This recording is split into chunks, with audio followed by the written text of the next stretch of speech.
This government meeting is brought to you by Eastworks and our local cable subscribers.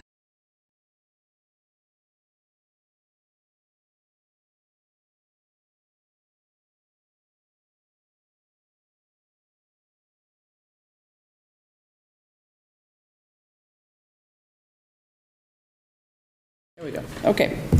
All right. I'm calling to order the meeting of the Southampton Select Board for October 29th, 2024 at 6:01 p.m. If we could all start and say the Pledge of Allegiance, please. If you could please stand. The flag is behind you. I pledge allegiance to the flag of the United States of America and to the republic for which it stands, one nation, under God, indivisible, with liberty and justice for all. Thank you. Okay. All right. Is anyone here for citizen speak or open time for the public that is for not an issue that is already on the agenda? I think you're probably all here for the poll hearing is my guess. Okay. All right. Any announcements from anybody select board wise? Anything coming up offhand? We have a hearing that is supposed to start, a poll hearing that's supposed to start at 6:05. So let me just start a minute or two early if nobody objects to that. Can we do that?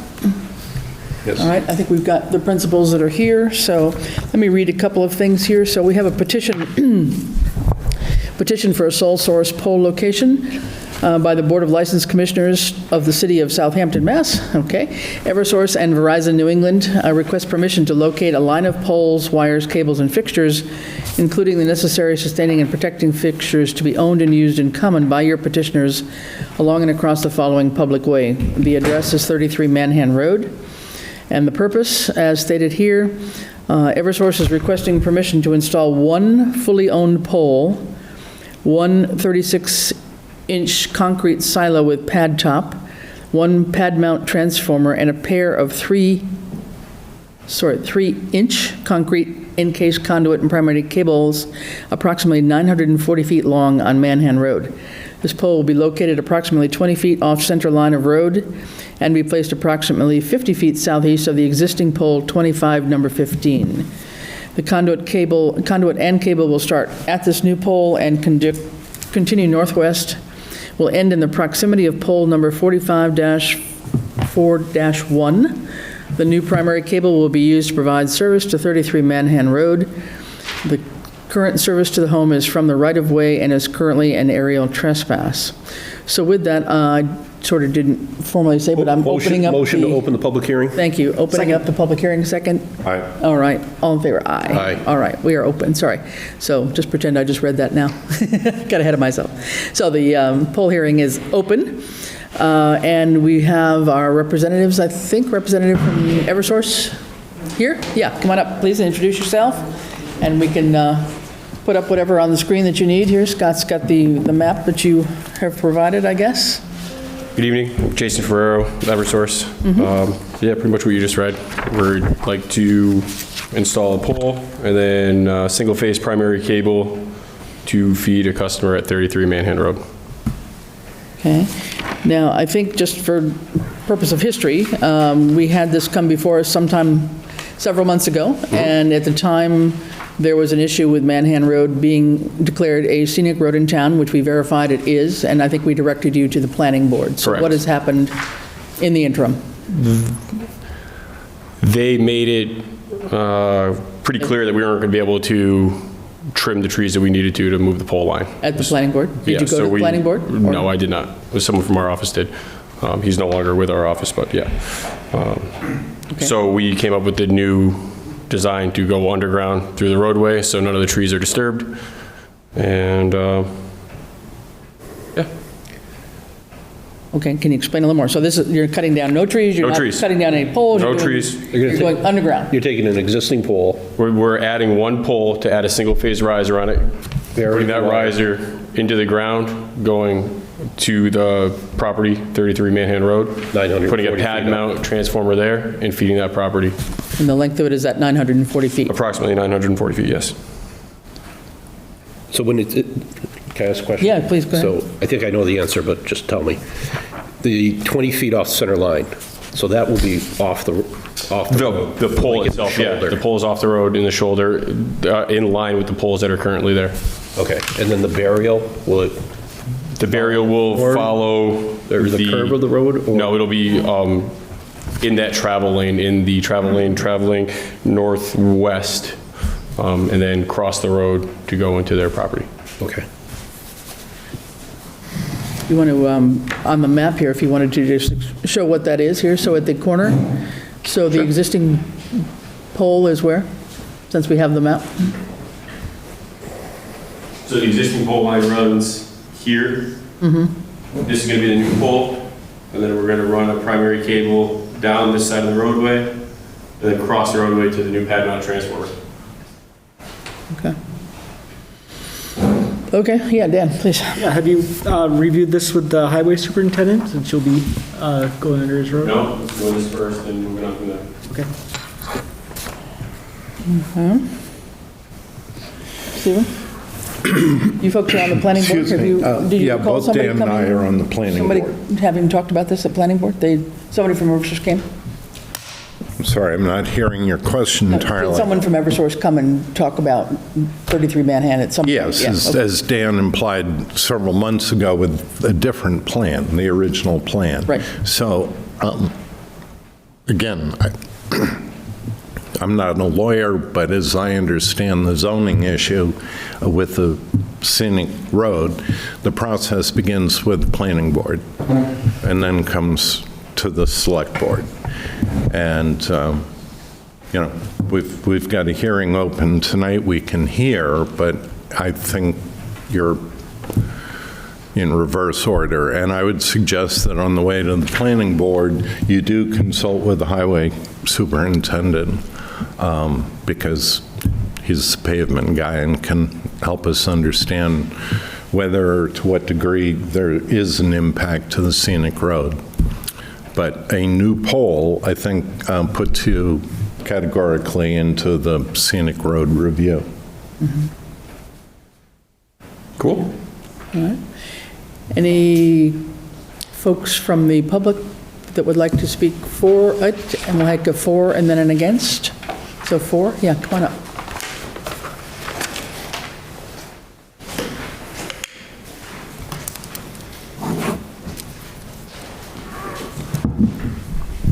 Justin Violet. I live at 34 Manhan Road, where the aerial trespass currently exists. People continue to mention the scenic road aspect of this. I think it's fair for people to know, if nobody's driven on the street, more than half of the road has utility poles on it with wires.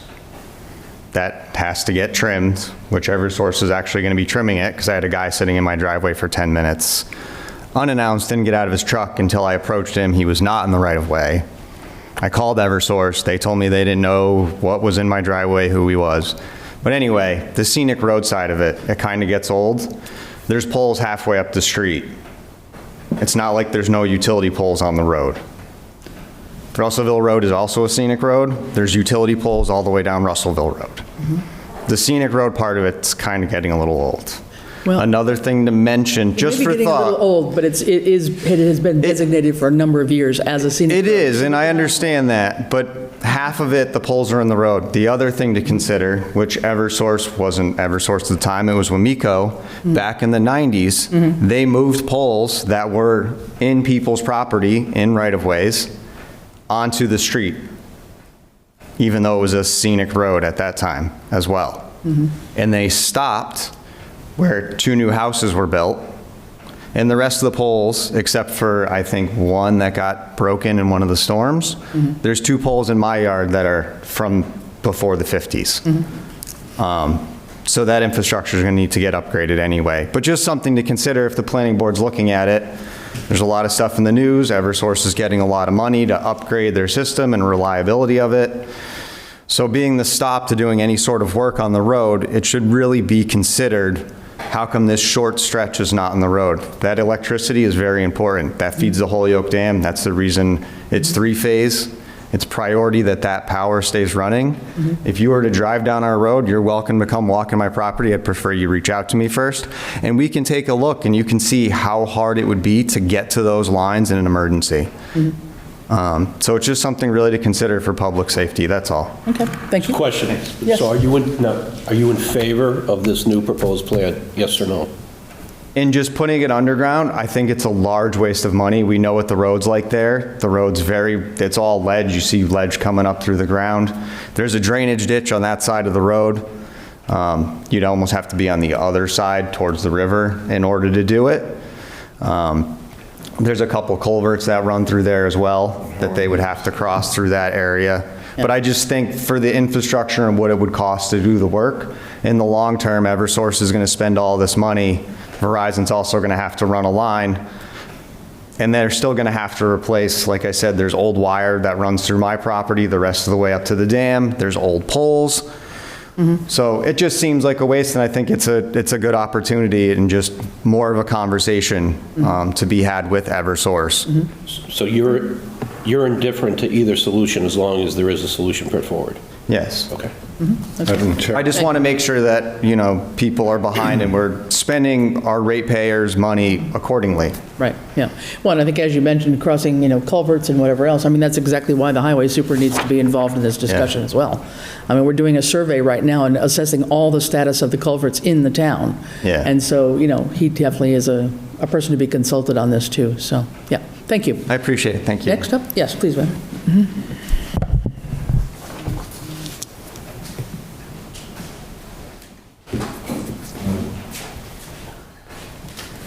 When we did this last time, I was one Please of, introduce yourself. Constance Rod. I am one of the people that had the street designated a scenic road back in the day.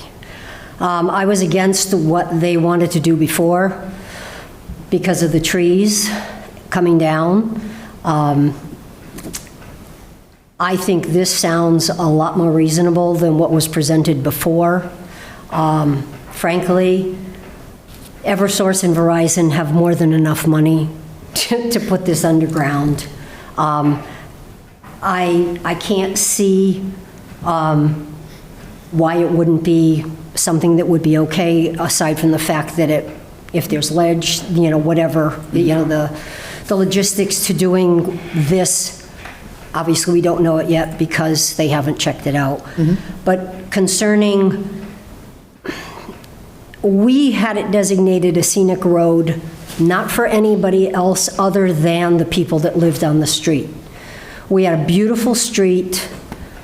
One day, we walked up the road and there were like 60 trees that had marks on them that they were going to get cut down. And my previous neighbor and I, we went, what? And we called, and they were literally going to take down more than half the trees on the street. And we just went, we have a beautiful road. I've been there since 1980. Maybe I'll be there 5 more years, maybe 10, maybe 2. I don't know. I just can't see decimating the street to put in wires. On the other hand, people need what they need. I can totally understand why he would love to get those wires out of his property. If it was me, I would like them to be gone as well. So you agree with us then? I'm agreeing that Eversource and Verizon have enough money to do the right thing and to help you guys out as well. Never been against helping a neighbor. Okay. You guys had to meet with me. Please speak to the select board. When they were building their house, I had to come to a meeting with them so that they could go through the brick wall for their driveway. I almost wasn't going to come today, but I was babysitting my grandkids in Haydenville, and my daughter-in-law got home early, and I was literally driving by at 6 o'clock. I wasn't going to come. Okay. Because I feel like I'm the only one here, It's a beautiful, beautiful street. It has not been maintained by the town, which came up before. There's so many dead trees that should be cut down. It hasn't been maintained. But to me, this sounds way more doable than the other. So I'm for this as opposed to what was proposed before. But if something else is proposed that can put the lines in for Bruce, get the lines out of their property, I would probably be for that too. You know, we all have to live on that street at this point, and I know personally I'd be really aggravated if I had, well, you know, like you said, you had a fire. Yep. You know, who needs that? Thank you. All right. Anyone else? Yeah.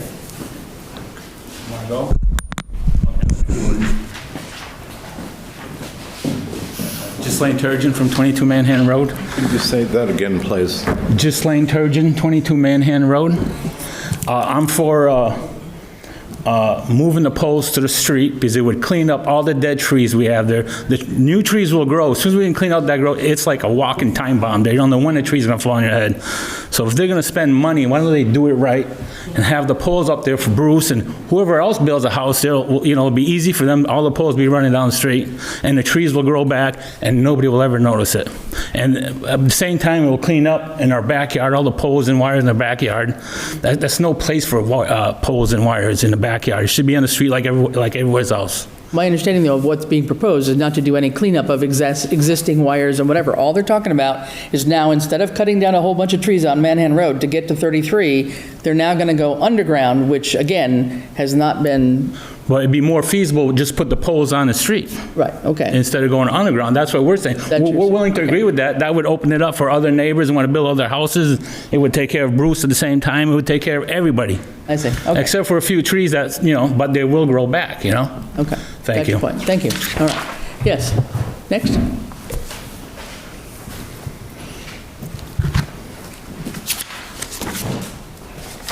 Hi, Bruce Coombs, 33 Manhattan Road.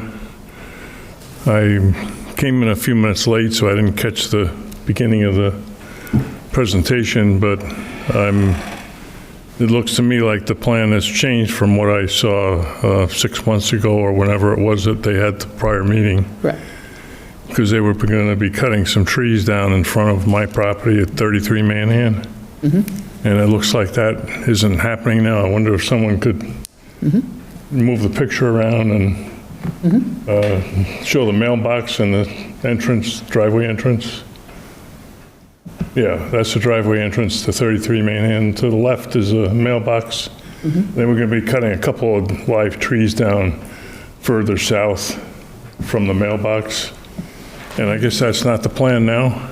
So it sounds like right now, what they're talking about is not cutting any trees, but putting in an extra pole, a new pole, down at wherever that curve was, in the There's a pole other in the middle of my property now that services my property.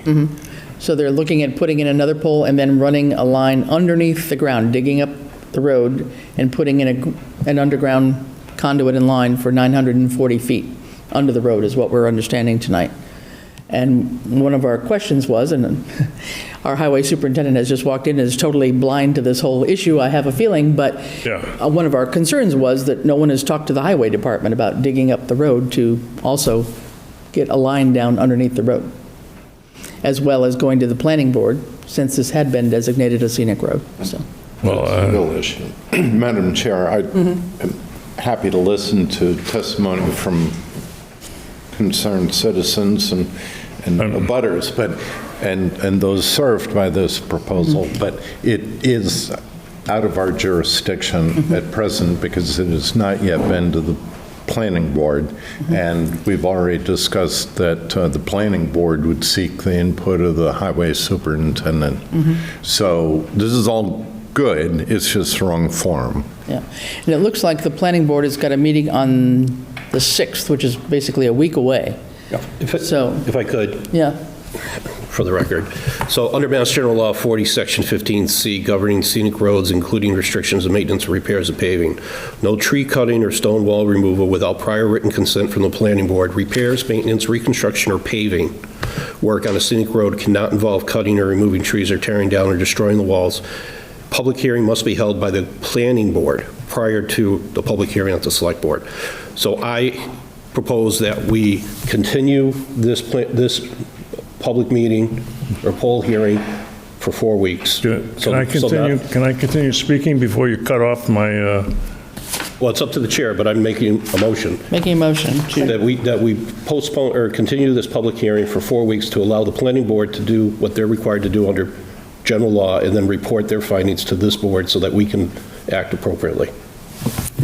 Excuse me. I have a motion on the Mr. floor. I need a second. Second. All right. Okay, further discussion? I'm happy to hear. So now we can have some discussion. Go ahead. Okay. Can someone from Eversource show on the screen where the underground is going to be put and perhaps move the, yeah. And the existing pole that's, I've got a color photo here. This might help you. okay, So this is where the new pole would go, yeah, and then it would bury the line all the way up here. This is the pole currently servicing your house. okay. The underground, it would pop out just before that and then tie into your house, So there wouldn't be any change really in the front of my property? other than where it's coming out of the ground. So it's, Okay. So can I, so just clarity. I'm So you sorry. said that pole that's currently serving his house would be removed? I just wanted to emphasize what a couple other people said, that I came home one night and there was a dead tree laying across the road just south of my driveway entrance, and I called 911 and had the police come over, and I couldn't quite move it myself because it was much too heavy, but the two policemen were able to move the dead tree over to the side of the road and push it to the side on the opposite side of my property. And there was another tree that fell down on my side of the property in the same general area, which fell down, and that tree is also laying on the river side of the property. Those two poles, dead poles, should be removed because they are going to be obstructing the snow plowing operation and so on by the tree warden or the highway superintendent, whoever regulates that work. And also there's a dead tree in front of the property as you come up on the right side, the first house. That would be the tree warden that would be in charge That of all should of be those. removed as well. So those are my thoughts. Thank you. Thank you. All right, so we have a motion on the floor and a second to continue this hearing. John, you said for a month? Well, give them 4 weeks. I mean, 4 weeks to go. I mean, like I said, there is I believe there's a planning board meeting on the 6th, which is timely. We also have meetings ourselves again on the 12th. Well, because it's a public hearing that's advertised, we're required to name the date tonight. Correct, we should, so. So I'm hesitant to go 2 weeks out if somebody can't make a scheduling Right, event. just in case we can't make it on there for the planning board or And just whatever else. for everyone in the audience, we can't do anything until we get the recommendation from the planning board. Right, yeah, So, right. So we have meetings on the 12th and on the 26th. So let us continue this until November 26th. That would be my, at 6:05, a specific date to continue this that allows Eversource to go before the planning board, consult, through the planning board, they'll consult with the highway super, and then come back to us, and we'll be sure to get it on the agenda for the 26th, okay? If they're ready. Okay, is that okay with everybody? All right, all those in favor? All those in favor first? Aye. Aye. Thank you. Yes. Now, who want to give permission to cut the trees? Is that the planning board or the select board? To cut the trees? we're probably going to want input from the tree warden. Yeah, the tree warden's going to have to take a look at some of that too. So it's going to be those departments that coordinate together, I would assume, planning board and tree warden. You know, if there's some diseased trees that are really causing issues, then that may come to the attention of the tree warden to take a look at that and see what he recommends. And obviously, if they're on your own property, that's a different story than if they're on town property too, so, right, okay? All right, so thank you, folks. We will continue this on November 26th, and in the meantime, Jason, if you would, please impress upon your colleagues the need to get on the agenda. We've got two folks here on the planning board, so they can bring it forth to the chair to know that hopefully Eversource would contact us in time to get on the, or contact planning board in time. With Get on your the agenda. best graphics. Yeah. Very important. Thank you. Okay? Thank you very much, folks. Appreciate your coming. Appreciate the input. Thank you. All right. I'm going to run to the Conservation Yes, Commission. thank you, Dan. Dan's running to a Conservation Committee meeting for a minute, and then he'll be back when he's done with that set of agenda, because they need a quorum for their meeting. So we will continue with the three of us, John, Stephen, and Chris, and keep on with the agenda here. So thanks, everybody. Next up, we have a town administrator report, and we'll go with that. For Scott? The town clerk wanted me to just announce that. Excuse us, please. That so far we've received 668 in-person voting for the November 5th election already. Wow. And anecdotally, a significant amount of mail-in ballots, so we haven't counted those yet, but it's been pretty busy the last couple of days. I know so. she had said at one point she'd mailed out like 2,300 ballots, so if a good share of those come back in, they will be very busy in the registrar's office, and in the town clerk's office, rather. So the good news is that the first part of the LED lighting conversion took place at the library. Everything's been set up, cleaned up, and operational, and we're going to be starting, I believe the police station is next on November 22nd. Okay, it might be town hall for the 22nd, so I'll double check that. But next is police department and then town hall for the conversion, so. Great. Good to see that one. We are still waiting for just the contract from Pioneer Valley Planning Commission just to start the land use process, so I've been bugging Ken to get over ASAP. I would like to have a all boards committee virtual meeting for November 14th. We're trying to schedule it, and that's just to go over maybe 15 or 20 minutes worth of budget stuff to kind of prepare for the upcoming year. Explain what the process is, and it's also an opportunity because we haven't really had all the boards and committees together for a while, so it might be an opportunity for everyone to maybe exchange some ideas and get some. Do you have a time for that yet, or not yet? Not yet. We're going to try to probably around 7. Okay. We're going to try to make it virtual. Okay. Thank you. We are just waiting for the Pure Foods to go before the legislature, so the Governor Healy has signed it. Next week, we have a technology kickoff meeting with the Executive Office of Technology Services and Security. We hope to be able to do a cyber resiliency review for Southampton, as well as a few different technology audits, especially around the email and that type of security. We've had a few incidents. But the idea is to set us up for the January 6th Community Compact Infrastructure Grants. We're going to have some pretty significant needs coming up in the library, highway, police, and fire. Library and fire are probably the worst off right now, especially with network security. Right. The Public Safety Building Committee recommended moving forward with the additional HKT proposal for additional design services, which is before you in the ARPA application. And we've had 2 installations locally. We've had the Council on Aging storage shed, if everyone's seen that, and the air transfer system has been installed in the fire department. So. Okay. Great. Yeah, some progress going. Good. Any questions there? Some good progress on various fronts here. So glad to see a lot of that happening. So there's a long to-do list as usual, but nonetheless, thank you for keeping that kind of front and center on your page here for us as well. Okay, how about a couple of select board reports? John, something? Yeah, anything? so I met with PPP, met, and those items will come up later on tonight on the agenda. Okay. But we did have, what's not on there that I can report out is we did have a conversation about from the members that were in attendance, that the general concept of looking for a way to change the bylaw that governs PPP and move towards a more HR department individual should the budget be able to support it. There was no resistance to it at the meeting, so that was positive. And then I also attended an ADC meeting, all district committee meeting on behalf of the schools, and we have developed and are now implementing the first annual review of the superintendent. That will be a year-long process.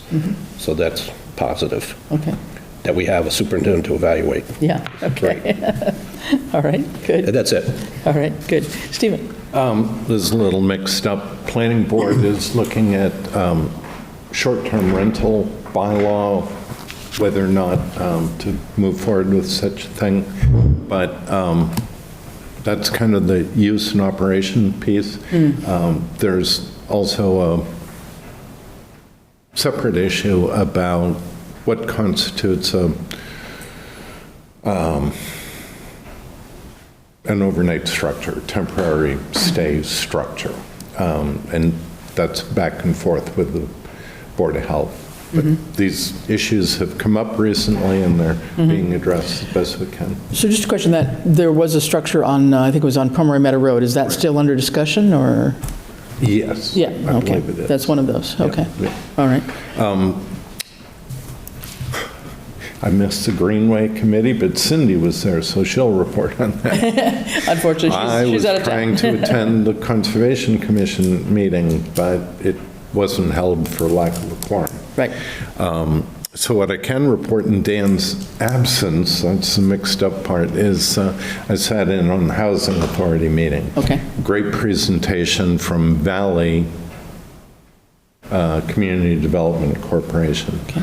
And I think it was their executive director or executive vice president for development, and excellent perspective on what a community faces when they're looking at doing affordable housing, senior housing, what the process of engagement and refining our goals might look like. They were equally clear that they're not likely our dance partner, and the Wayfinders, because they already manage the elderly housing across the street, is an odds-on favorite. So we need to think about how to move forward with such a project where we don't end up directing the development. Okay. Yeah, and I know there's probably other things on the Housing Authority, just from what little I know, for the property down on College Highway that that is ready to go. They're working on a wetlands issue, and I know they're working on a language for an RFP to put it out for bid. I know Habitat is interested in that and waiting on that information, so hopefully they're making headway on that. I know Sierra was working on that. It was discussed. Yeah, good.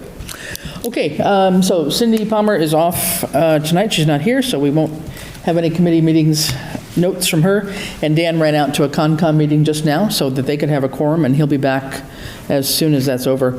Just from my end, mostly just a little bit on the Grants Committee. Many of our other committees, the Senior Center Building Committee, the Public Safety Building Committee, Bylaws Committee, all those are going to be meeting sometime in the next couple weeks, but nothing extremely new to report at this point in time.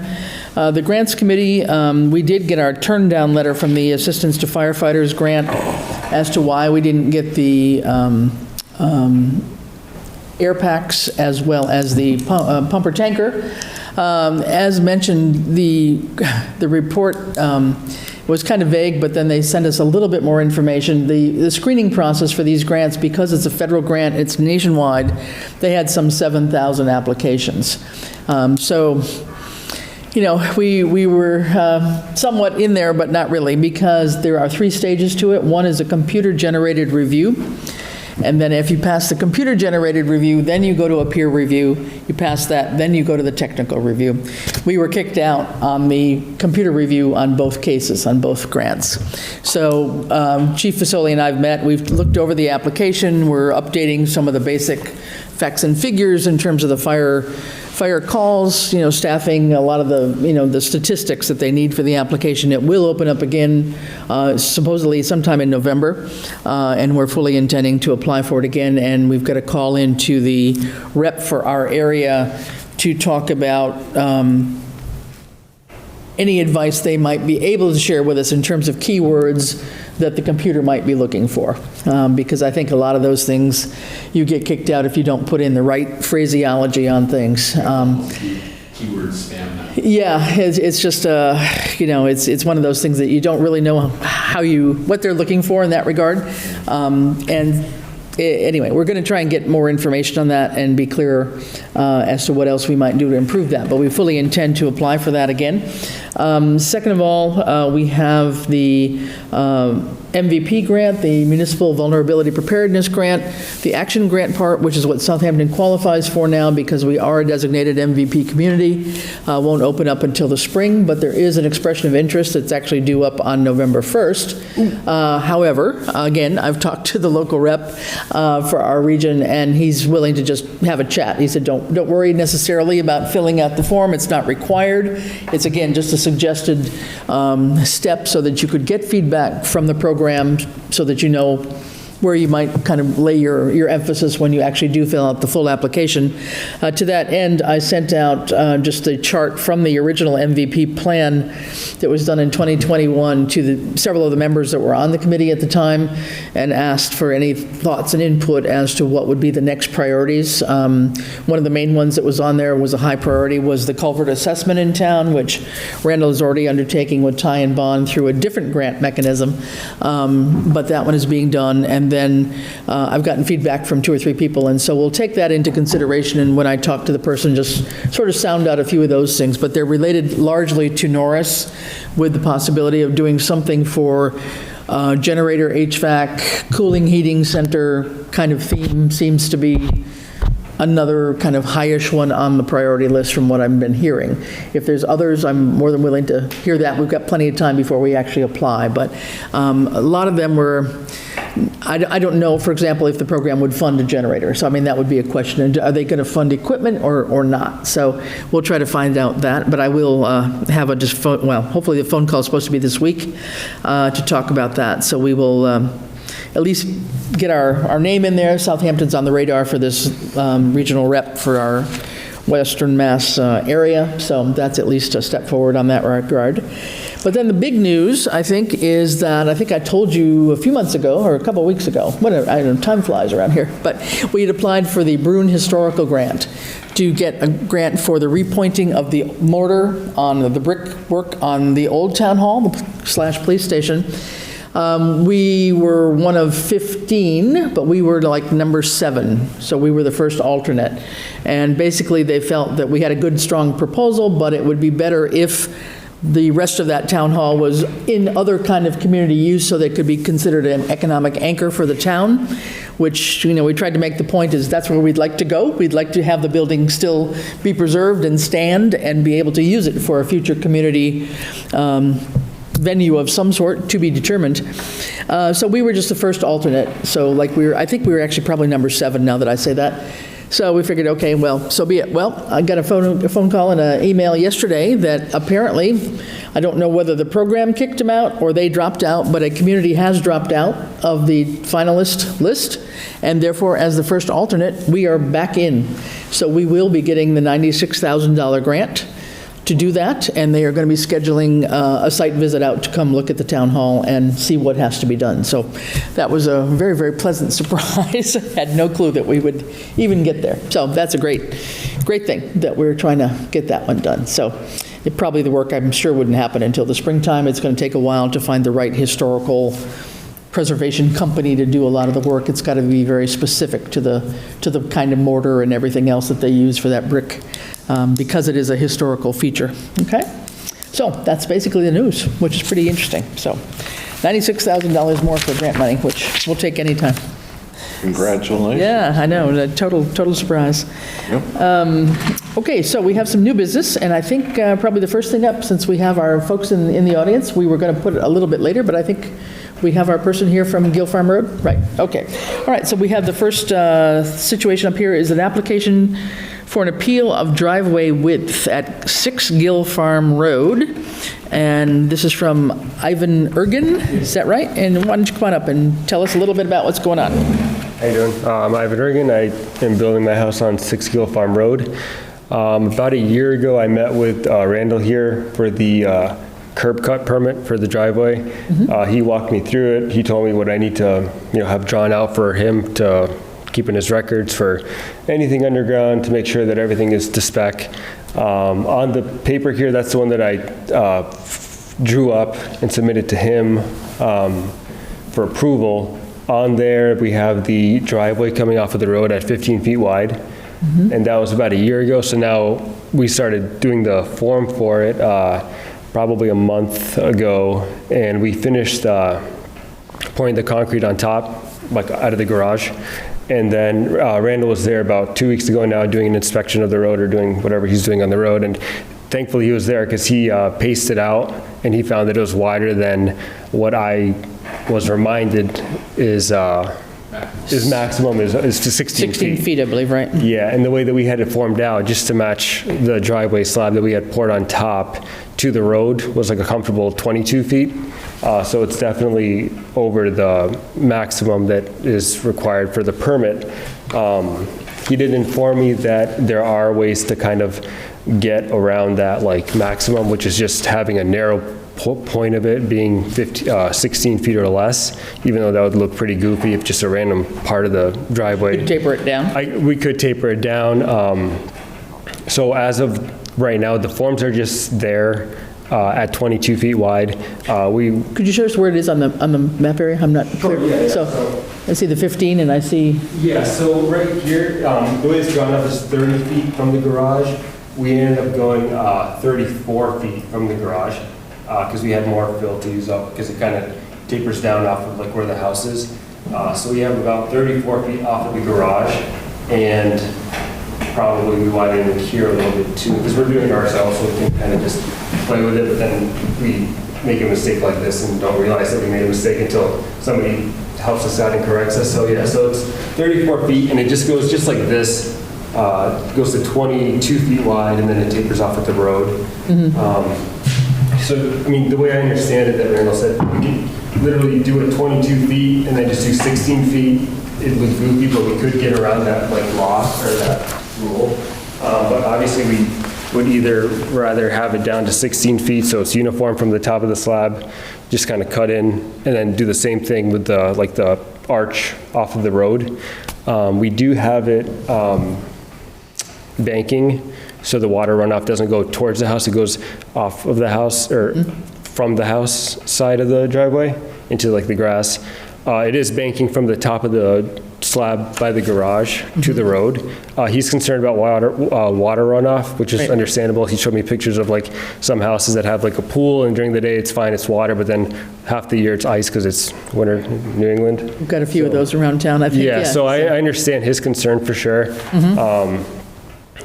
He said that either way we go about it, if there is a problem, it would be on me to amend. Right.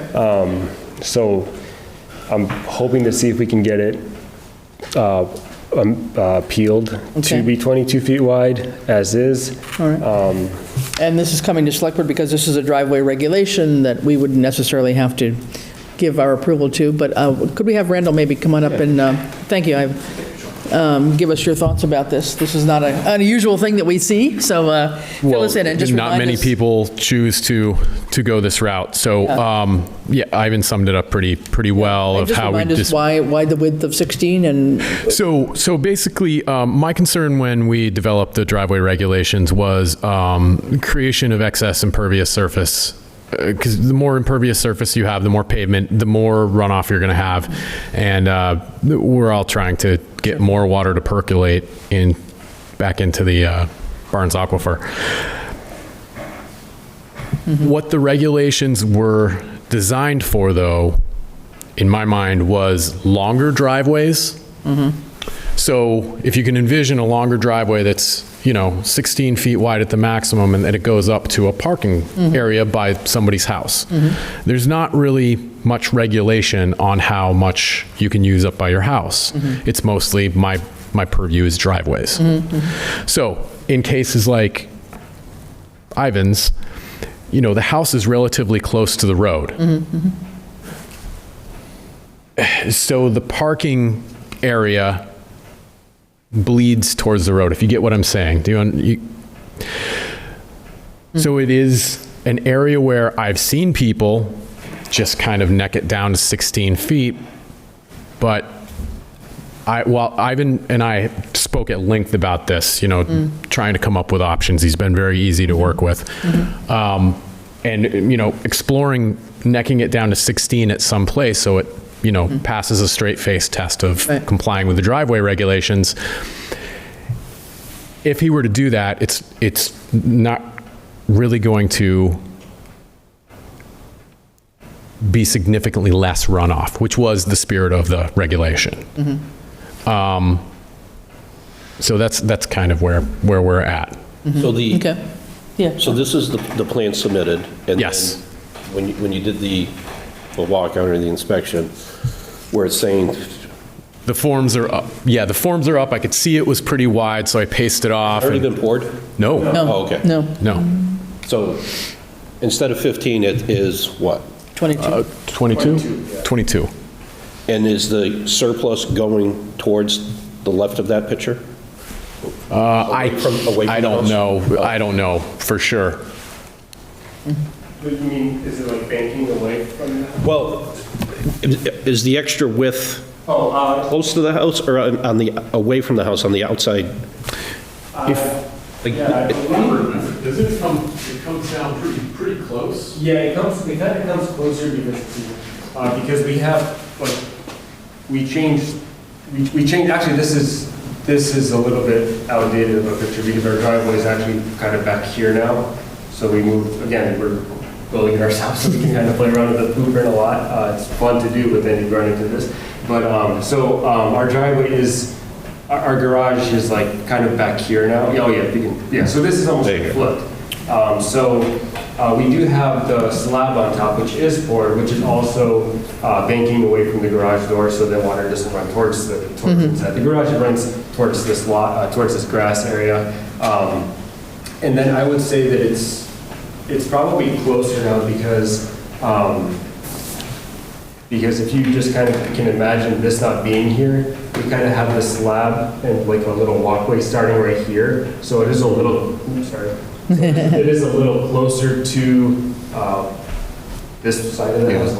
And then, because I can't read the grade, is it grade, which way does the property grade go? It runs Right? like this way, yeah. The whole road kind of goes like this, so here it's pretty level, and then right at the edge of the driveway, it's a couple of feet that's relatively level, and then it goes down towards like where the water easement is. So this whole area kind of naturally ran down like this.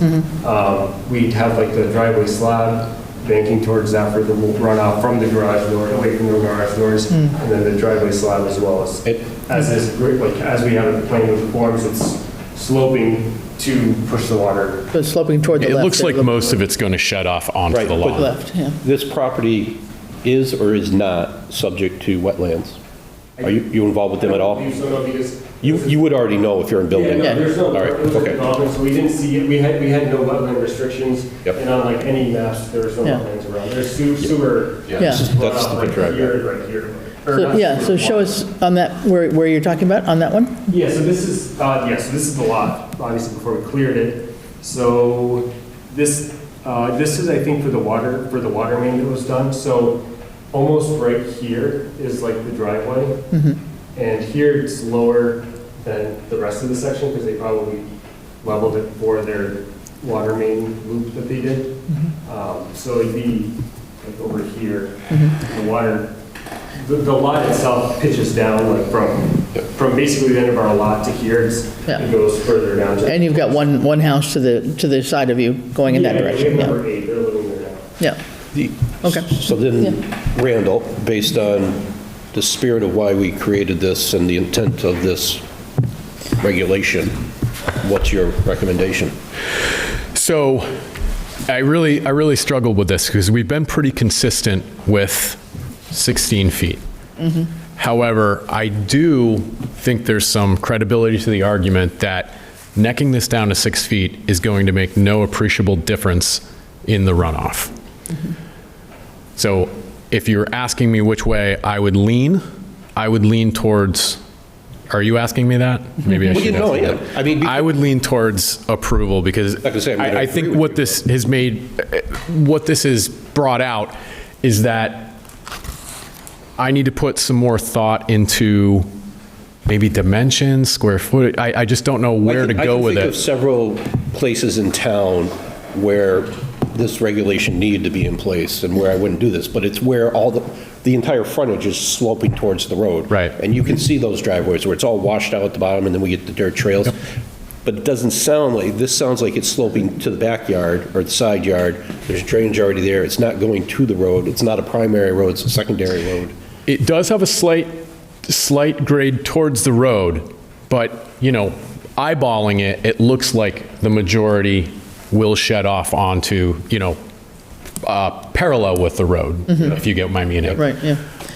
Because what you're trying to avoid is any runoff down onto the road and creating especially icy areas during the winter and all that stuff, right? Yes. So, But Ivan and I discussed it. Either way, if the driveway creates runoff that creates an ice sheet, it would be his responsibility to remediate that. okay. Madam Chair, Yeah. I have a question. Sure. Timely? Yes. Yeah. Okay. I understand the argument about the 16-foot criterion being maybe not perfect. But there are a couple of things that I'm aware of, and I want to ask whether they apply in this case.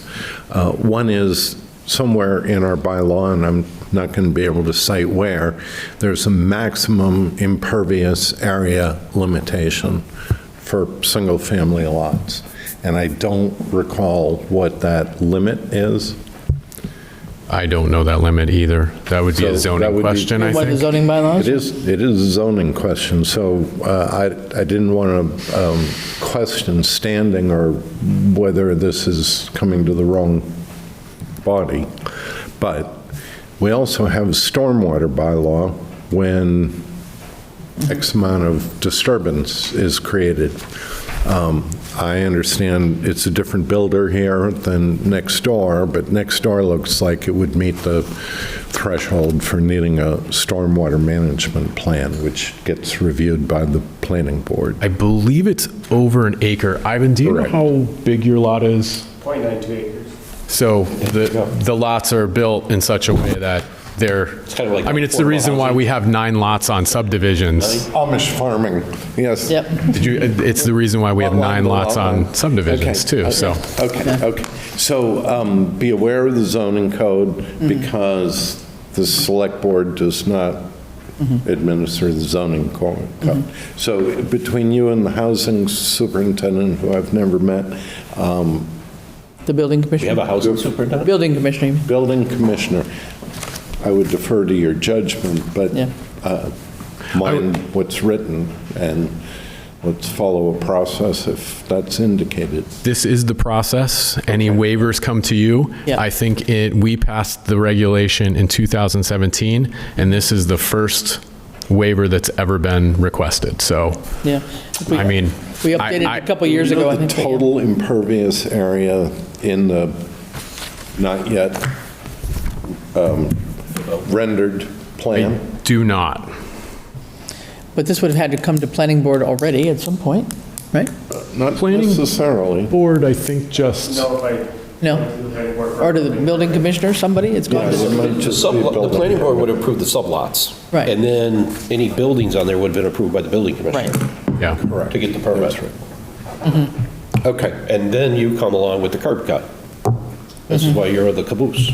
Well, actually, we've changed that procedure. That we approve this waiver, given the fullness of tonight's discussion and the particulars of this unique circumstance. Okay. I have a motion by Stephen. Could I have a second?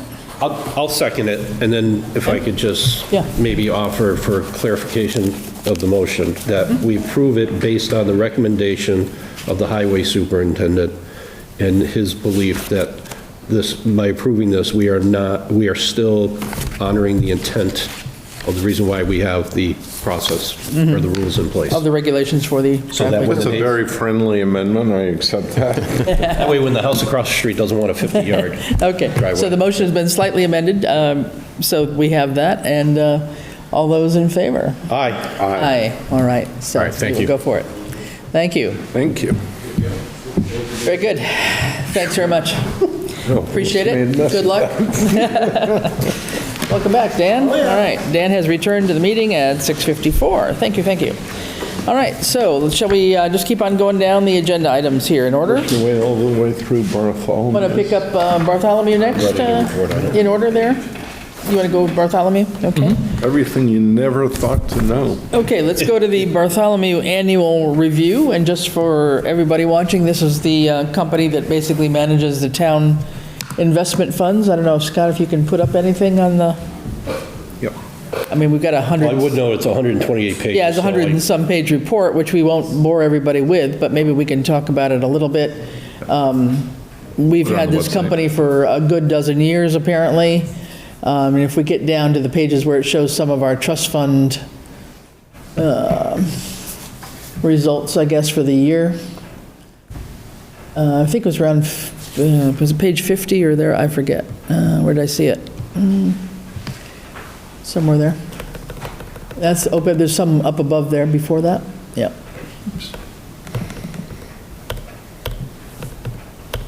Hold on. Well, I think what I'd like to do is, however much time we want to spend on this, but I would like to forward this to the Finance Committee Okay. to review and opine. Take a look on, okay, that would be good. I think, yeah, I don't think we want to spend a lot of time on it here tonight, but I do think, we have a yearly review of our financial investments in town, which, we had the Bartholomew rep come and talk to us, I believe it was last year, or the year before, one or the other, to give us a status about how our money is being invested in some of our stabilization funds, et cetera. And if I could find the right one, are you up with it yet? Not yet. Hold on 2 seconds here. So it does give all the detail. We will be putting this up on the town website as well. We'll get this up on, probably on the treasurer's page or whatever. Going around, where did I see that? Hold on. Well, I can try to summarize it if you want, but there's three different pots of money, right? Sorry, I think I did 151, Scott, sorry. It's way off. Go down to 151. We've got the cemetery trust funds, for example, just so people know what we're talking about. Cemetery trust funds, the Conant Wildlife Conservation Trust funds, Hazel Young Conservation Trust. There are library trust funds from Noah Strong, Dorothy Conant, Marion Lyons, Julia Baronic. There's miscellaneous trust funds, 3 of which I believe are the Almoners, Whiting Street, Harriet Chapman, Lydia Searle, and then Conant Park has a fund, Sheldon Academy Fund, and then the Community Preservation Account Fund. So there's a set right there, and there's more, but just to start with those. And then that's all on that page. So I don't know what we can show over there. It may not show up very well with the that screen on there, but we've got funds that have been, it shows how, what the beginning market value was, for example. So, for example, just take one, let's take the cemetery perpetual care. Beginning of FY '24 is $126,494, and at the end of FY '24 is $132,831. So this lays out the beginning and the ending market value according to how this has been invested right now, which doesn't show probably a super high rate of return. Well, and so this is the general problem here with this. First of all, it's 128 pages, and the first 100 pages is, for lack of better words, propaganda or minutia. So by the time you get to this section, which I would say it's a couple pages before this, because this is an internal document, this is an Excel spreadsheet that Bartholomew does their own calculations, but the statement before that is the one that shows the historical market value and performance. This is the trust funds, right? So this is all donated money that has come into the town. It's not tax dollars, and the balance is a little over $3.6 million. They've had this money for 13 years, 9 months, as of the date of this report, and the annual rate of return over that period of time is 1.55%. Yeah. And 1.55 when we have access, and by the way, they charge us 0.53 to do that. So we really got 1.02. Just over 1% in earnings on this. Now, some will say, but that's earnings, so that's good, and except for the past 2 years, if you had your money in a bank, you were probably getting 0.10 basis points, and they'd be correct on that. However, this money is allowable, because it's not general fund money or tax dollars, to be invested and optimized. Similar communities, one of which I started in 2009, so I called the city of Holyoke, I called the Gas and Electric, I called the Mass Clean Energy Corporation, I called the town of West Springfield, I called the town of East Long Meadow to see what they did over the same period of time. The Holyoke stabilization is 11.49% instead of our 1.55. Now, Holyoke did have to pay 0.35, so they realized 11.14 rate of return. Now, on a trailing period since inception, Holyoke has seen a 97.54% increase compared to our 21.67, 1.55 times 13.9 months, right? Secondly, the OPEB trust, same thing. Their charge is 0.53. Now, that one's been a little better because I didn't actually do the math. And I have the papers here I shared with Chris. I'll give Stephen and Dan a copy. But we're getting 11.47, and the other communities are getting 14 or 13%. So 3% full better for future obligations that we have. There's a third fund in here called general funds. Now, my understanding of Mass General Law is that you're not allowed to have general funds in an investment portfolio.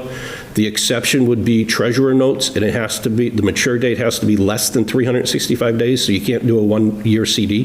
Has to be less than that. You could be rolling in it. However, putting money with these folks means you're paying them fees to manage the money that could be sitting in a bank.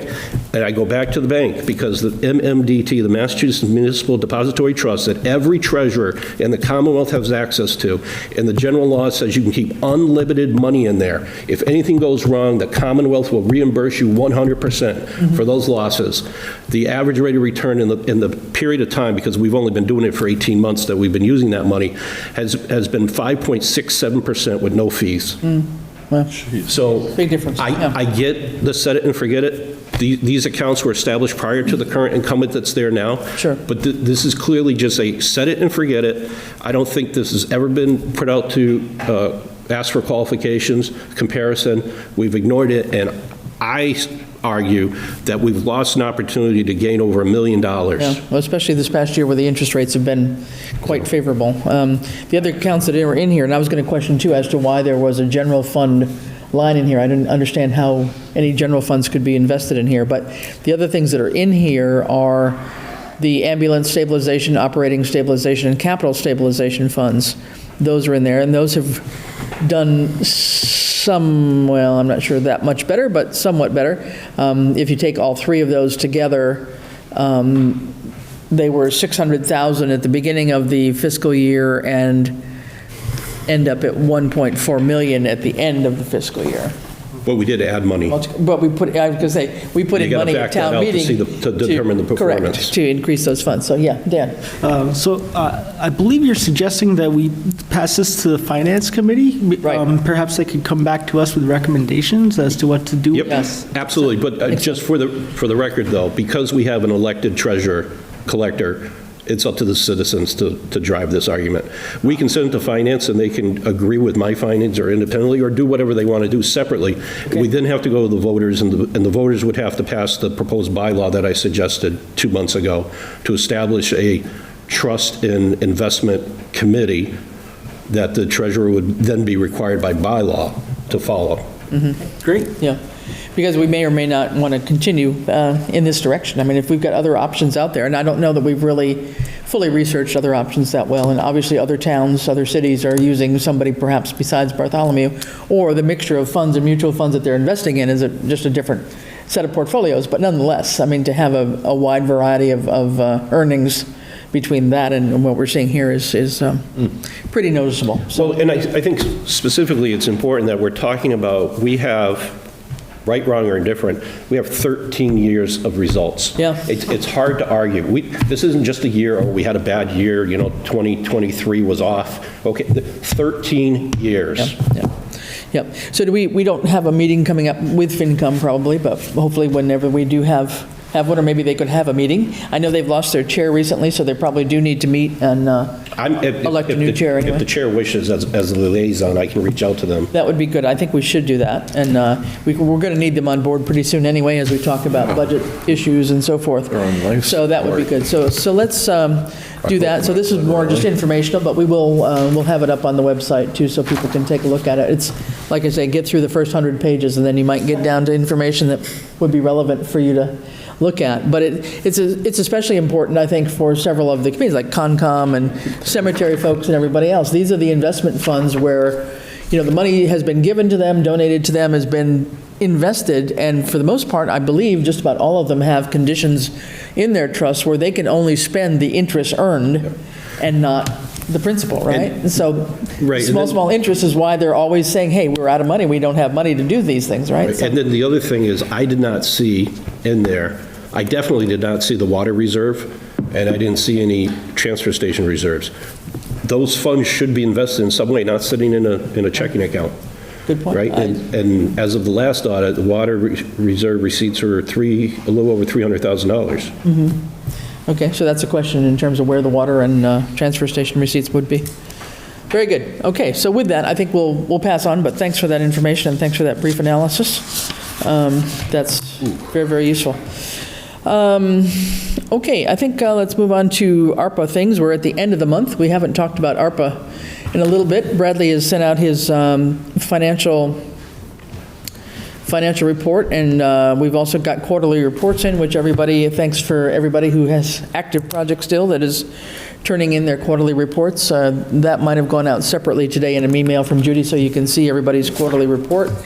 But that is what helps us understand if the project is pretty much on track, about to be finished, whether money's all been spent or not. We have gotten a lot of headway, I think, with where we are with the actual status of funds. We had at least, I believe it was some $32,000 that was available at one point in time, which allowed us to then go back out and put forth the $31,000 request for the sewer study. And so that was why we want to keep track of these funds, so that as any new projects come forward, we know what we can work with here, basically. So at this point in time, just to say a couple things on this, and then we'll have Scott go into a proposal that he has. We have several projects where there's some small amounts of money left over. And then we have, I think we have about $8,600, $8,676 of those projects that have finished up, that have got some little tidbits of money left here and there, $500 here and there, $20 here and there, $3,000 in a couple cases. And then since then, if you all recall, we've got the Stormwater Asset Management Grant, which is Randall and Ty and Bond are working with. That, if you recall, we had to obligate the full amount of $140,000, but $84,000 of that is reimbursable to the town based on the percentage of work that has been approved, that Ty and Bond does, that has been approved by the state, I believe, right? At this point in time, of the $84,000, they put in a request for reimbursement of $58,681. We have received that as of October 21st. So that added to our $8,000, we've got about $67,000 right now that we know is available, and that is not yet fully reconciling the Norris School projects. That we're getting close. We're getting a lot better. We're very clear now that they had hired a behavioral specialist company rather than a person, which we hadn't been aware of. So Bradley's catching up with a lot of that math on that end, so we'll know about that better. And I think from what I understand on the grant, that the Stormwater Asset Management Grant, there should be another tranche of reimbursement to be done as soon as Ty and Bond gets to some percentage level, and that'll be about another $25,000. So just to say that we'll have somewhere in that $80,000 range easily for reprogramming. And again, just to remind everyone, that has to be reprogrammed before the end of December onto other projects. They've got still 2 years to spend it until December of 2026. But we do have funds available, and I'm pretty confident in this set of funds of the $67,000 that we have currently available from expired projects plus the first reimbursement, on that grant. So I'll shut up and I'll turn it over to Scott, who has a proposal for us. Yes, so in regards to the Public Safety Building Committee, they voted to move forward with HKT, who did the original feasibility study. Obviously, a few months ago when we had the cost estimate, it was probably in the range of $30 to $40 million for the proposed public safety building complex. Construction. The committee voted that it wasn't really cost feasible at that time, so they wanted to go back to HKT, go over the design process again in a much more smaller scale. Hopefully, you know, the chiefs, fire chief, police chief, myself, and a few other people, we kind of went over the existing plans to see where we could cut off some of the square footage in, and we think that we definitely can achieve that and still have a very functional facility, but with the concept design being that it might be expandable in the future. So although the original HKT proposal was looking out 40 and 50 years in the future, I think we're kind of trimming it down a little bit to be more focused on what our needs are today with expandability in the future. So essentially a smaller footprint is what we're trying to look at? Exactly. So the good news is HKT, they've had a lot of experience with Southampton, so they've already interviewed the police chief and the fire chief. They've been working with the committee for a while. Their new cost estimate is a little bit over $55,000 to come up with the conceptual design, which is about $30,000, and then they use a third party for total project cost estimate, which is something that we're going to need to go before town meeting, and that's going to be about another $15,000. So that's really where the bulk of this redesign is going to go. There's about $38,000 left over in that account that was originally appropriated for that we can use towards it. And the request would be to use $17,500 from ARPA money to make up the difference. So that would bring us to about $55,800. So moved. Second. All right, any discussion? Yeah, Ian, please. We still have a remaining balance of about $14,000 for HKT to fulfill their current obligation. Oh, that too? So To be paid? Yep. To be paid. Out of the 38? Out of the 38, yes. Okay. Yep. We may need to double check that figure then. That's just what, through their contract and what we paid out so far. So we still haven't completed that contract. So in that ARPA, in the report that I gave you, through my what I found was that there's a remaining balance after we fulfill this current contract obligation of it'll be about $25,000. $25,000. Because $14,000 we owe once it's obligated. $14,101 with the current contract. That doesn't include the extension. Okay. So that's still owed in the Right. current. So you need the 14 plus the 17. So we need a little bit more than 17.5. Motion to approve, I would retract that motion. I propose a new motion to authorize up to $32,000 of ARPA funds to be used, 17 plus 4. Up to 32? Yeah. All right, that should be more than plenty. Yeah. But yes, let's be sure that we have taken all that into consideration. Very good, thank you. Okay, so motion to modify that figure for up to 32,000, and obviously we would only put in what is actually needed. Second by Dan, I heard? Yep. Any further discussion? Thank you, Ian, for that input. All right, all those in favor? Aye. Aye. All right, so be it. So we will modify that. That'll be an amendment to the existing ARPA project, and we will modify that, and then you can double check those figures in terms of what's been spent. And just keep in mind too that it's not just the money that's been spent that's been HKT money, but we had money for other things that were related to HKT, from the appraisal, I think, and a couple other things that I can't remember now. So what I did is I reached out to Bradley. Okay. Provided with everything through the ARPA expense account. Okay. And then whatever we paid through with that, I subtracted it to what we still owed. All right. And it came out to about $14,000. So we had, short of that last payment, Yep. 38,000, just like what Scott had said, 38,000, but we I see, still okay. owe HKT, based on their current contract, about $14,000. Okay, very good. Okay, we got that clearer now. Thank you very much. Okay, good. And if folks, I really would encourage you to take a look through the ARPA reports. Judy's got the quarterly reports. Judy's been keeping a good spreadsheet, in terms of the reports that are in and projects that are complete, and then everybody has been turning in their narratives. So I do have that in terms of the figure that you had there, Ian. Yep, exactly. Okay. So thanks for pushing that. Yep. with the 32, that leaves roughly 35, 34 of the 67. I'm not proposing anything tonight, but I would suggest that we keep that in mind to close out and true up this compensation report for the shortfall, which is, depending on which version we go with, we could need another 8,000 or 9,000 just to I thought reset. you, for a minute, I was hearing you talking about paying Collins. I was like, what? No.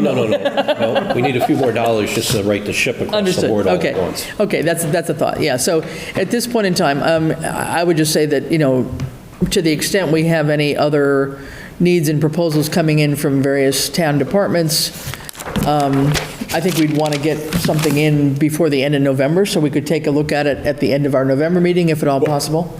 So I would go the other way. I would say no new request. The select board will clear all this up when we go through the budget process. Okay, all right. Well, versus, let's just put it to bed. Because we get a request and it's not going to be done until 25, 26, and we're past the point and we award it. No, we can award. But what happens if they don't do it? Or it comes in less and there's surplus money? I'd rather any request that a department head, because we already shut the public off. Right. Any request that a department head has, hopefully through the budget process, there can be a separate column, and we could address it that way. And then in time, then feed it yeah. through the budget. Okay, if we can work it on it in time, that would be fine. Because, we just have to get them reapproved or re-obligated by the end of December. Yeah, because one area might be, we know of at least 3 positions, part-time, full-time, whatever, within the town, hall side, that, we probably can't start them all on day one, but if we could use ARPA to bridge and slowly integrate 1, 2, and 3 over a 2 or 3 year period. Valid points. Okay, so we know that we've got this amount of money toward this study to be able to finish this off, and we've got at least some 30,000 left out of what the balance was, I was saying, and that is not still counting there may be some small monies left from the school, and then hopefully the reimbursement of the other 25 or something coming back in. Okay? Very good. Good point, John. Thank you on that. That makes total sense. Okay? Anybody have any questions about the ARPA figures, quarterly reports in general? I think we're doing pretty well, trying to keep track of everything, and we're documenting things as well as we can. I will update the ARPA application list and get that one back out for people as well. Okay, next up then would be Markham, FY24. So included in the package is the engagement letter for FY24. They do have a cost of $49,000, which is $2,000 more than what they're currently charges for the FY23 budget. There is a little bit of I have to reach out back out to Markham just to double check to make sure that the federal audits are going to be included or not. But this should hopefully bring us up to date once we start moving forward. Right now, that 49,000 though does not include any federal audits, right? I don't believe so, no. That would be another well, last year was 5,000. I think they were saying 5,500 this year if they had to do a federal audit. No, it's 10,000. No, they did 5,000 for the school and 5,000 for the town last year. So it was a single audit, and Ed decided that he had to split the invoice in half, and that Norris had to absorb it within their budget and not on the general funds. In here, they put 5,005, so I don't know how they're figuring it. Yeah. So anyhow, so I think at this point in time, we're kind of, right now, I think we're going year to year. We have not gone back out to look for another audit firm and sign a 3-year contract and whatever. I think we want to get there. We don't know whether there's really other audit firms out there that would want to pick up Southampton or not. I guess I'm personally feeling like I'd like to clarify why something changed from 47 to 49, but if that's what they're quoting us, we need to get the engagement letter signed. Well, I don't know, I'd like to just get through this 1 year, I think, and then, as we're, if we sign this, then figure out, do we want to either just go with them with a 3-year contract or go somewhere else or whatever. I also think it's important, I think we're too late to the game now. I think we have to sign this to keep the ball rolling, but I also think that our house is still a disaster. We don't have revenue reports. I mean, we're about to close October. Yeah. And we only have June 30th. We have 2 fully staffed functioning departments. I don't know what goes on here. You got some departments, you know, similar size, there's 2.5 employees or 2 employees running it. Here, we've got more bodies than that. We can't get the reports, and it's, well, this is a new system, or I sent it up there. There's a lot of finger pointing, and we call for the people to come in here, and one is appointed by us and one isn't. So the one appointed by us shows up, gives us one answer, then we question it later on. Well, no, that's over here. I think we still have it. I think progress is being made, at least what I see in the emails about the finance team meeting and building and getting up to speed. But my God, 90 days, we don't have any numbers. Next thing you know, our volunteers are going to be coming in here saying, what's my budget? How much do I have in CPA and all this? And we can't tell them. Totally. And it's very hard to run the town when you don't have up-to-date revenue reports, especially as we start a new fiscal year. We're already, the first quarter of the fiscal year is gone, and we have no clue where we are with revenue. And we're about to start budgets. Exactly. How can we even, if we don't know what we're currently doing, how can we even So I think, try to figure out next year's? however we have to do this, Scott, I mean, you and I have talked about this too. I mean, whatever we have to do, I mean, somehow with the existing staff that's there, we've got to, I understand there's been a learning curve with Vadar, but we can't enter a budget season where we don't have a clue on the revenue situation. The only reason I know that we got the money back on this grant that was under Randall's purview is because I know that you had filed the reimbursement, and I asked the treasurer if we had seen the money yet, and it came in on October 21st. So it just came in all fairness. But nonetheless, I mean, we wouldn't have known that for another 3 months probably if we keep on this schedule. So I'm not sure what the answer is, but somehow we've got to get these up to date. To your point, Chris, I think the department heads, whether they're appointed, elected, or hired, whatever, they should be, they need to step up communications. We can sit here in a public meeting, but we can't go to them as a group because that violates open meeting. This is our only avenue to speak. We're speaking. I know they're listening. I know tomorrow morning everyone's going to be watching this meeting instead of doing their work and hearing us talk. Draft an email, send it in as a correspondence. Here are the obstacles that we're currently facing. And or go have an honest conversation with the town administrator so he can be their voice to give to us. Because right now, it's silence coming to us. And frustration I don't know about the rest of you, but my frustration's going up. No, frustration on this end, absolutely. So, okay, so we have sort of variation on that one, but I think, did we vote on the Markham yet? No. Motion to award the contract for 1 year for fiscal year '24 to Markham for $49,000. Authorize the chair to sign it on our behalf. Okay, a motion by John. Could I have a second? Stunning. Yes. Second by Stephen. Okay. Any further discussion? All right, all those in favor? Aye. Aye. All right, that's approved. Thank you. Get that signed tonight. Any other business that can't wait until the November 12th meeting? I like we have pre. Not for me. No?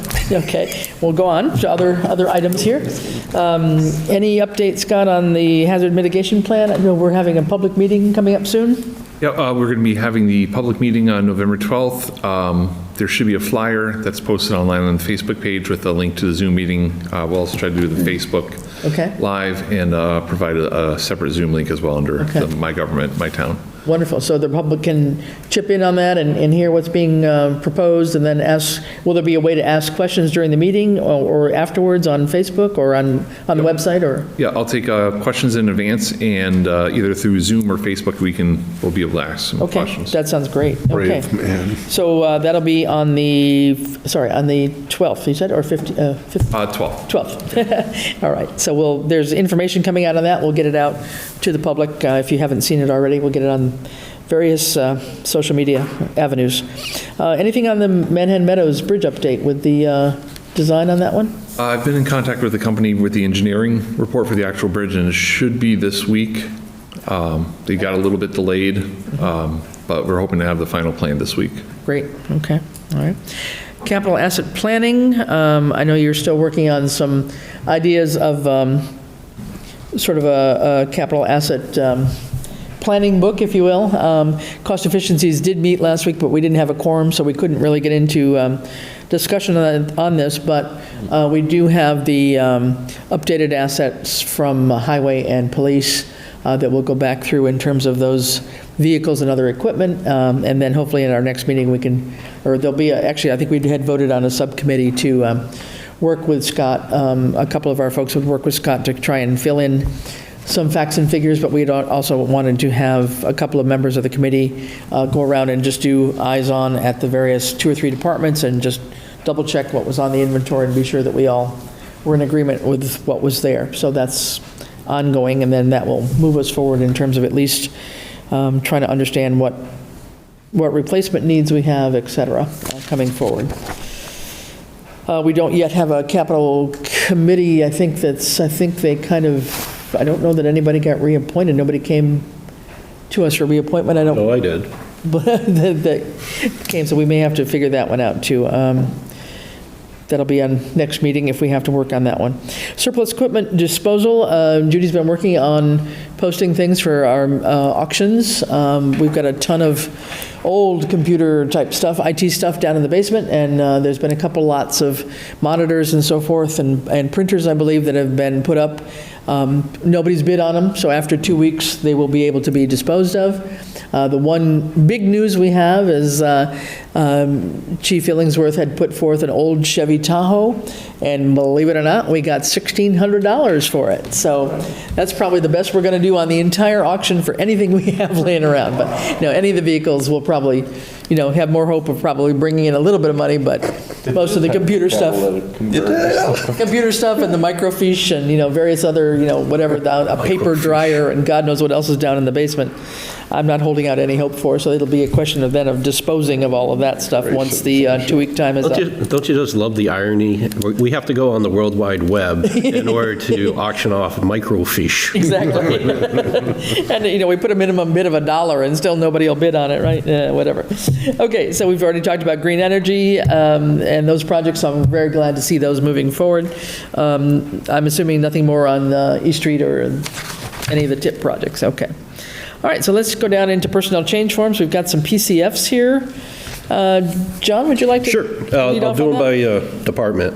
Sure. Motion to approve PCF for Leon Morin, Fire Department, firefighter, paramedic, $24.79 an hour, part-time, on-call as needed.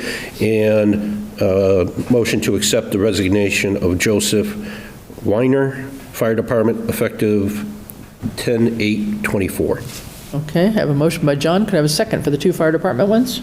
Second. Stephen, okay. Any discussion? All right, all those in favor? Aye. Aye. All right. For the motion to approve for the Council on Aging, Andrea Baroxis? Baroxis, volunteer coordinator, temporary increase of hours going from 10 to 18 hours weekly. And also a motion for, as part of that, Pamela Conant, COA program coordinator, temporary increase of hours from 14 to 24 weekly. That's the motion. Second. All right. And just under discussion, the reason for that is they're trying to maximize, they're short a person at the moment, and they're trying to maximize the hours of operation. So this would be until somebody new is hired, is that the idea? Well, it's only approved for 12 weeks. Maximum, right? yeah. And well, also so not to trigger benefits. Sure, exactly. Yep. Okay. All right. All those in favor? Aye. All right. And then lastly, a PCF to accept the resignation as of September 23rd, 2024 of Barbara Thompson from the library. Okay. All right. Motion and a second. All those in favor? Aye. All right. Thank you. All right.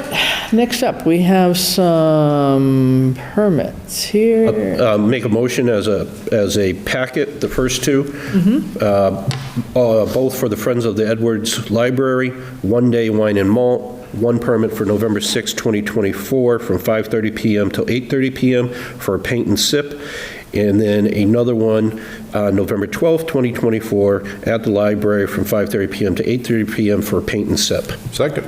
All right. Motion by John, second by Stephen. All those in favor? Aye. All right.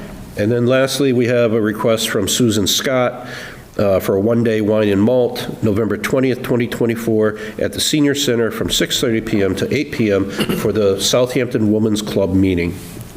Second. All right. Second by Stephen. All those in favor? Aye. Aye. All right. Very good. Next up, Stephen, we have some warrants for you. Oh, yes. Bear with me, I don't have my glasses. Warrant W 25-13, the amount is $259,115.62. Approval pending. Next is P 25-14, the amount $349,873.93. Next up is PD 25-14. The amount is $58,015.98. And lastly, W 25-15. The amount is $1,061,532.60. Okay. Thank you very much. You're Appreciate welcome. that. All right, we have 3 sets of minutes, one older one from June 11th, 2024, one from October 1st, 2024, and one from October 15th, 2024. And I would just note that as we take a motion and vote on these, Cindy's our clerk who would normally sign these. So we would actually, if we approve them tonight, we'll have Cindy sign them when she gets back. I just have one correction, a small tiny one on the June 11th one. I think the name is Garfinkel, not Garfunkel. It's not Simon and Garfunkel. It's Garfinkel property. So there's just a little, all we could do is to hand typo, whatever, if we needed to. Oh, that's a good catch. It's the only one, I think. I didn't see anything else, so complete sets of minutes. So we have... Motion to approve all 3 sets as amended. Okay, thank you very much, John. And could I have a second? Second. All right, Dan, second, all right. Anybody have any comments? I think they were all pretty thorough. Very good. All right, thank you very much. All those in favor? Aye. Aye, all right. Motion is approved for all 3 sets of minutes, and we'll have Cindy sign them when she returns. We have select board meetings coming up on November 12th and 26th. That's that. And I think we will be, therefore, next up, we're actually going to be going into an executive session. And let me read the reasons for that. For executive session, MGL, Chapter 30A, Section 21A1, to discuss strategy with respect to collective bargaining or litigation with non-union personnel if an open meeting may have a detrimental effect on the bargaining or litigating position of the public body and the chair so declares. Highway Union. MGL Chapter 30A, Section 21A2, to conduct strategy sessions in preparation for negotiations with non-union personnel, or to conduct collective bargaining sessions or contract negotiations with non-union personnel, highway superintendent and town accountant. And then MGL Chapter 30A, Section 21A7, to comply with or act under the authority of any general or special law or federal grant and aid requirements, executive session minutes, October 15th, 2024. So with that, I would like to take a motion that we adjourn public session at about 7:32 and move into executive session, and we will not be coming back from executive session. So moved. Second. All right, all those in favor, roll call, please. Lumber, aye. Johnson, aye. LaValle, aye. Fowles, aye. Okay, we are adjourned at 7:32, and we'll take a minute or two break. Thank you.